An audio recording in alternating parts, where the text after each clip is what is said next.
The Lord is risen, alleluia, alleluia. It is Saturday of the fourth week of Easter, and I've surrounded myself with two of our most recent popes. Pope Benedict, whom I hold in my lap, who is now retired at the age of 93 and living in the Vatican, and our current Pope, Pope Francis. Both these men have continued the tradition begun by Paul VI, continued by John Paul II. Both have continued this missionary impetus for the Church in what John Paul II has called the new evangelization. First, a word about Pope Benedict. Benedict was a theologian. He was no world traveler like others in church circles. In fact, he was teaching at a university, and if you're going to compare personality types, I would think that Benedict was an introvert and Pope Francis is an extrovert. It's the introvert of Benedict XVI, who wrote such beautiful documents on the teachings of the Church. However, he overcame his shyness about being in public and traveled a number of times around the world in visiting World Youth Day when he went to Cologne. He traveled to Africa. He's traveled to the Philippines. He has traveled not equal to John Paul II only because John Paul lived many more years, but with the same frequency of John Paul II.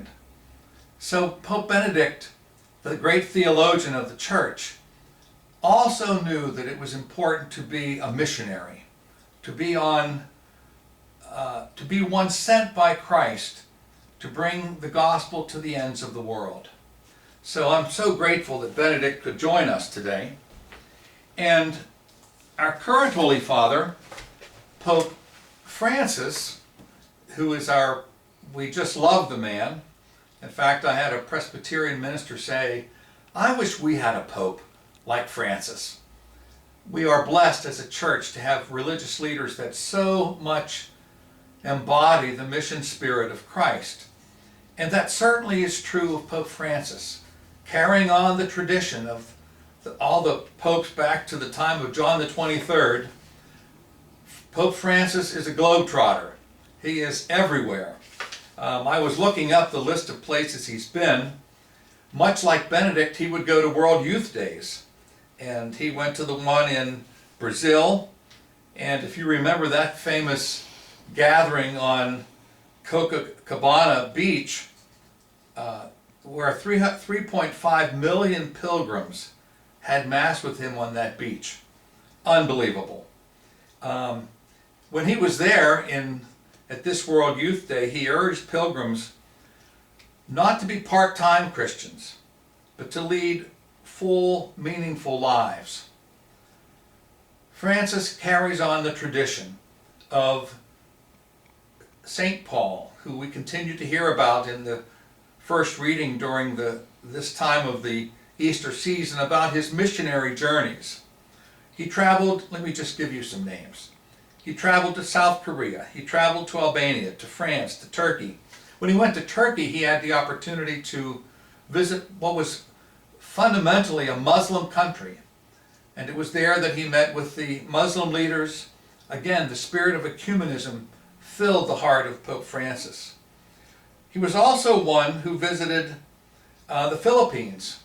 Pope Paul VI had visited the Philippines. So had John Paul II visited the Philippines, a country which is predominantly Catholic.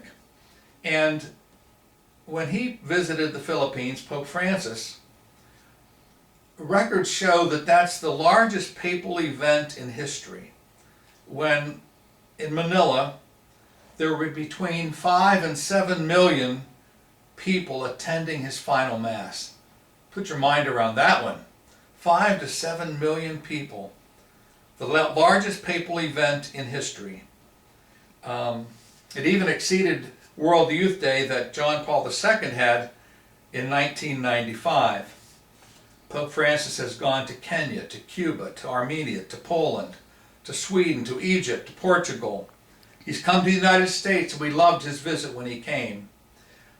He's visited World Youth Day in Panama, spent several days there, in January of last year, 2019.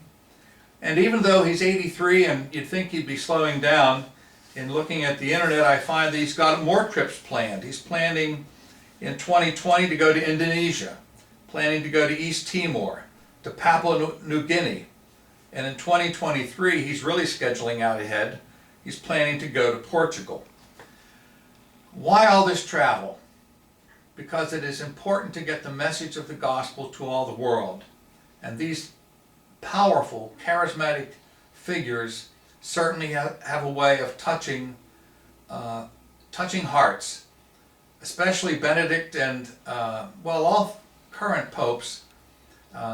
Francis and Pope Benedict and John Paul reached out in a special way to the young to let them know that the gospel is not something that is for old folks only, but is a vibrant gospel. So with St. Paul, even into next week, we'll be on his missionary journeys, aware that each one of us is on a missionary journey, whether it's in our own home or in our neighborhood, under the companionship or with the companionship of the popes and of the Little Flower, the patron of the missions. We continue to seek ways that we can profess and proclaim the faith to the world. May God bless you and your loved ones on this weekend of the 5th Sunday of Easter.